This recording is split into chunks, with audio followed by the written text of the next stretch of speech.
Well, we're kind of have Christmas carols on our minds. Let's try this one. On the first day of Christmas, my true love gave to me. On the second day of Christmas, my true love gave to me.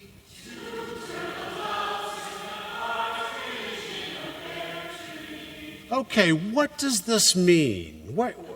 What does this song mean? The first two lines are familiar, and we kind of get the 12 days. Christmas is the season between Christmas Day, December 21st, and January 6th, which is Epiphany, the celebration of the Magi coming to Jesus. That's 12 days. Advent is the 4 weeks before Christmas. Technically, you're not supposed to sing any Christmas carols, do anything Christmas during the Advent season, and then just cut loose on December 25th and have the carols in the celebration for 12 days. We don't really do that anymore. I'm not sure I've ever done that or you've ever done that. We kind of follow the consumer calendar in getting ready for Christmas. It starts Halloween and it ends on Christmas Day, and by the time we get to Christmas Day, we're ready to put the decorations up that night. And we don't really have the 12 days anymore, but that's what the 12 days are supposed to be. A few years ago, someone came up with a theory that the 12 days, those numbers all signify something important, and they tried to trace this back to a time in England when Christians were persecuted, so they would pass down certain understanding of the faith cryptically in the 12 days of Christmas. The 4 days, the 4 calling birds would be the 4 Gospels, Matthew, Mark, Luke, John. The 3 French hens would be the cardinal virtues, faith, hope, and love. The 2 turtle doves, the Old Testament and the New Testament. Partridge in a pear tree would be Christ on the cross. Well, that's the theory, and there's actually no evidence that is historical at all. That theory arose in the 1970s, not back at a time when Christians were persecuted in England. And if you were being persecuted in England for being a Christian, you wouldn't be running around singing about Christmas anyway. So the theory doesn't make a lot of sense. What's interesting, though, in the carol, the 12 days of Christmas, is the second day. The 2 turtle doves. What's interesting about that is the 2 turtle doves actually appear in the scriptures, in our scripture reading for today. On the second day of Christmas, my true love gave to me 2 turtle doves. Today we're going to learn what those doves might mean for people like us. After Mary gave birth, 2 things needed to happen. Mary needed to go through the rituals of purification after childbirth, and Jesus needed to be circumcised on the 8th day, according to Jewish law. In order for both these things to take place, Mary and Joseph are required to offer a sacrifice in the temple in Jerusalem. And the requisite sacrifice for Mary and Joseph is a pair of turtle doves, 2 young pigeons. Mary and Joseph bring their infant Jesus to the temple, and there is a righteous and a devout man named Simeon. Simeon, we are told, had been looking for the consolation of Israel. In this context, consolation means an end to the oppression and the injustice of living under the rule of the Roman Empire and a restoration of Israel's freedom. The Roman Empire was in control of Jerusalem and the Jewish people at this time. They had to toe the line, they had to pay the taxes, and as long as they didn't cause any trouble, they had these lives to live, but they longed for the day when they were their own rulers, when they were their own masters.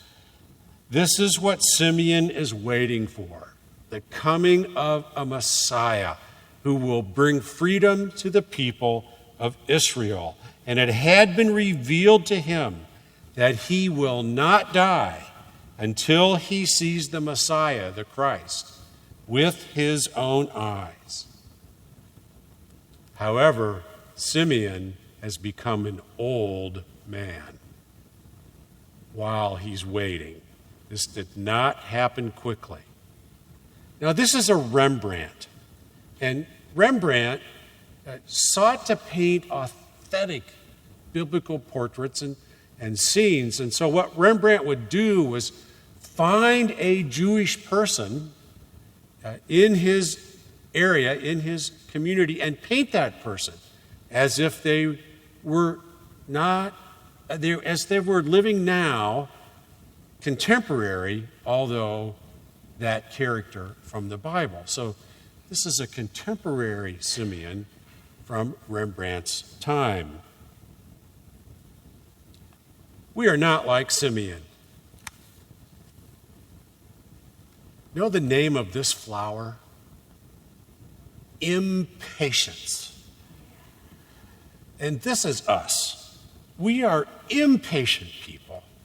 For us, efficiency is a moral requirement. Delays, pauses, lulls, holdups, lags, being on hold on the telephone, these things are barely tolerable for us. Have you tried to return something since Christmas? We hate to wait in line. We hate to wait for a table in a restaurant, especially when you're standing there and you can see an empty table. That just drives me bananas.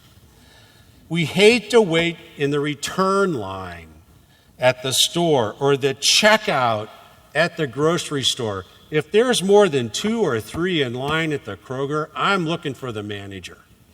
And I'm saying, you got to open up another line here.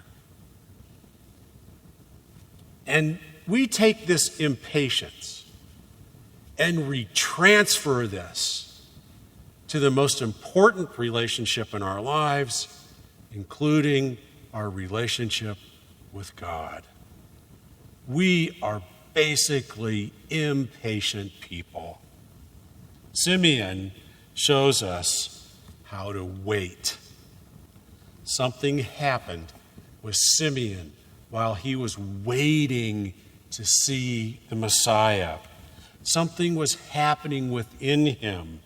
He was growing to see himself as a part of God's story that was not finished yet and wouldn't finish with him. He was structuring his life around hope and trust in God, not just getting what he wanted when he wanted it. During this time of waiting, he was increasing in faith and increasing in his belief, even when most people around him just thought he was another person growing older and slipping a bit, as he did. Growing old gracefully and faithfully is not an easy task. And it's especially hard for people who are waiting for something.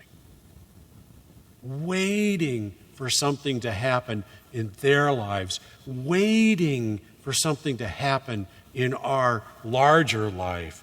Growing old is no easy task, but impatience makes it doubly hard.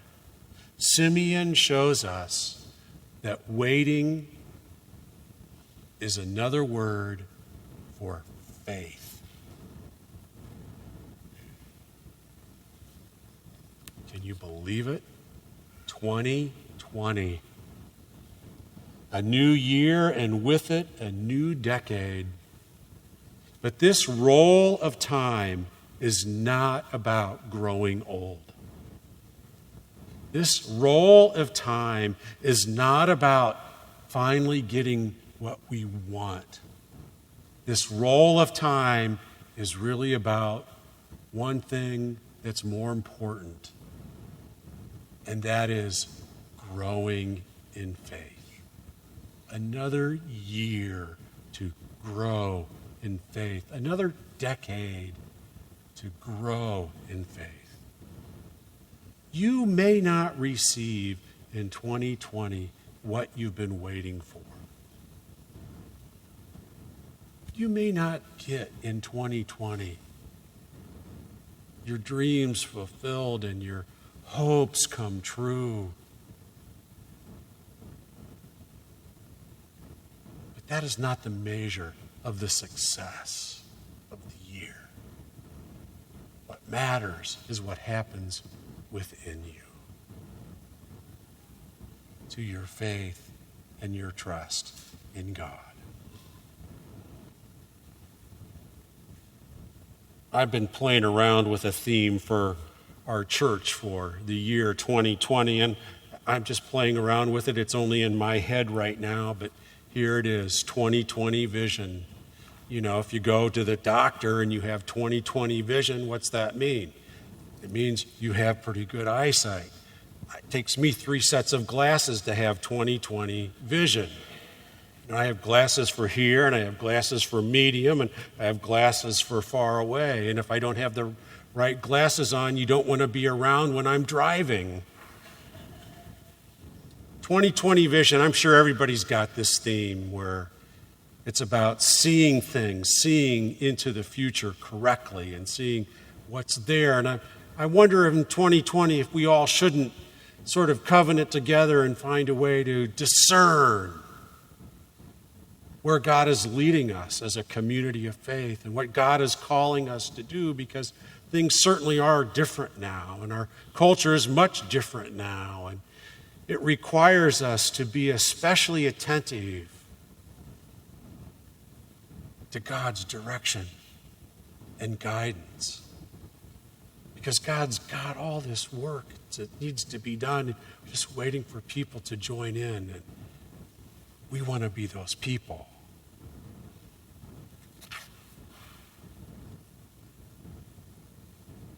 Simeon showed up at the right place, at the right time, to see the promise of God fulfilled.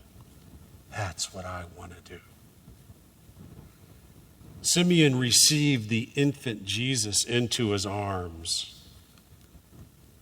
That's how Rembrandt saw it.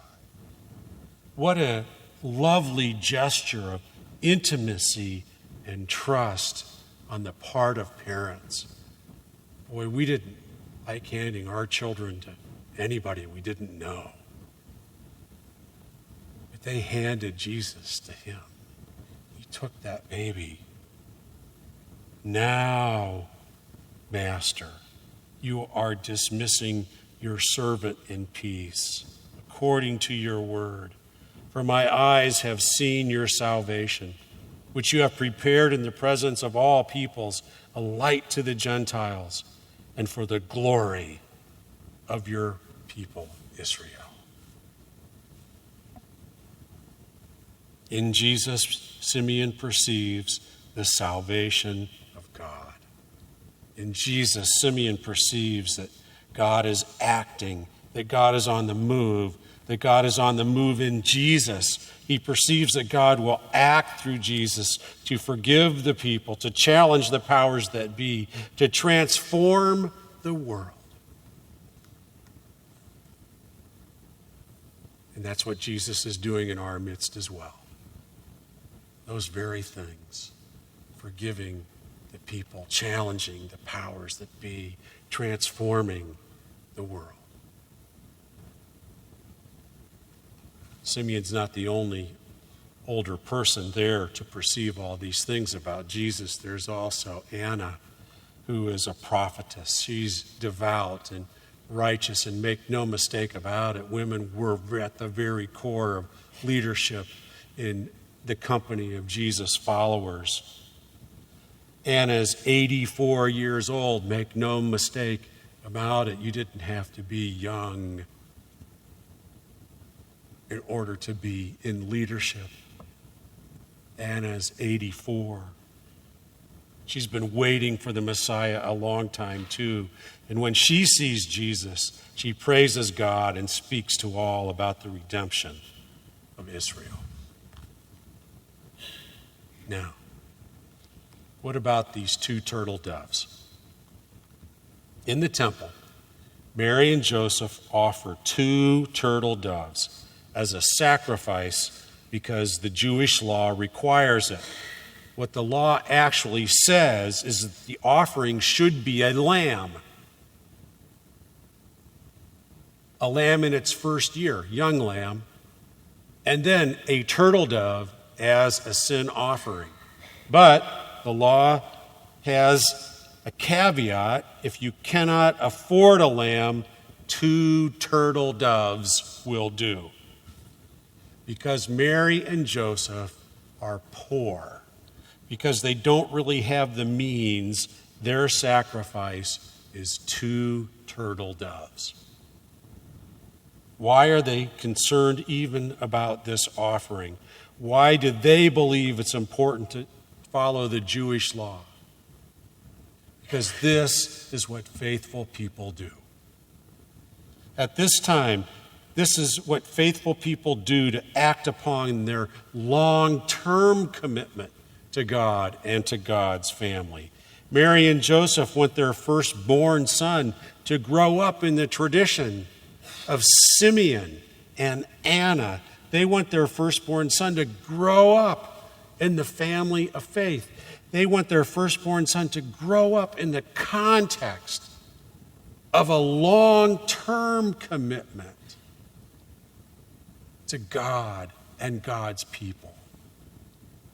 A long-term commitment that may involve periods of waiting when it seems like nothing much is happening. So the scripture reading concludes, the child grew up and became strong and filled with wisdom, and the favor of God was upon him, the favor of the Lord. In other words, it worked. What Mary and Joseph did, it worked.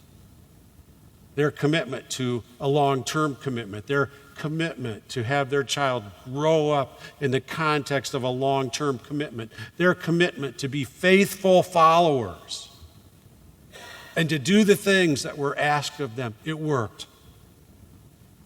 The child grew up, and the favor of the Lord was upon him. Simeon and Anna show us the importance of a long-term commitment to God that may involve sustained periods of waiting. And the 2 turtle doves show us the commitment of parents to a long-term trust in God. And this will certainly include long periods of waiting. So, in the next few days, we change the calendar.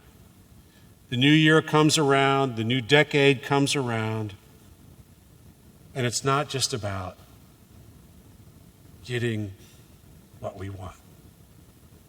It's not just about us. Perhaps after hearing the story of the second day of Christmas, on which my true love gave to me 2 turtle doves, we might just shift our expectations. Instead of hoping to receive all that we hope for, perhaps we can now think about how in this year do I live out a long-term commitment to God through Jesus Christ.